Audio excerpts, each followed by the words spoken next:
Speaking of earnings, the Gap was downgraded today to market perform from outperform at Telsey Advisory Group following the departure of its CEO, which we told you about last night, and some disappointing earnings. And the stock fell more than 7% today to $16.68. Courtney Reagan takes a closer look now at the troubles facing this once popular Gap brand.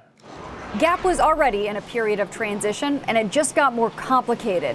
CEO Art Peck is stepping down ahead of the plan to spin out Old Navy into its own public company in 2020. Peck was slated to run the rest of the brands, including Gap, Banana Republic, and Athleta. Board member and founding family member Robert Fisher will be interim CEO. Issues have existed for years at Gap Inc. Peck took over as CEO in 2015 as the business started to stumble and hasn't been able to turn it around.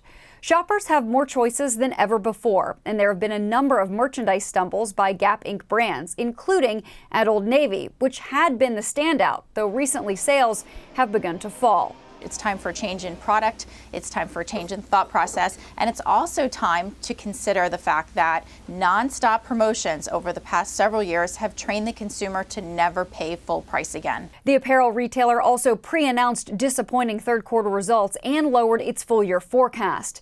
Sales at Gap, Banana Republic, and Old Navy all fell. The retailer said it was a challenging quarter. The CFO said macroeconomic impacts and slower traffic hurt results that were already hampered by quote, product and operating challenges. Gap planned to spin out Old Navy to unlock the value, but it's since weakened, and the process costs about $1 billion, leading to a growing chorus of those that think it's best to end the planned separation. If we can save Old Navy and keep it from becoming that nonstop promotional brand, there is hope for this company, but I think changes need to happen in terms of product incredibly quickly so that Old Navy doesn't become what the Gap is, which is a low margin, non-stop promotional product. The CEO departure, disappointing quarter, and forecast led a number of analysts to downgrade their outlooks for the company as its future and the plan for the Old Navy spinout looks even more uncertain.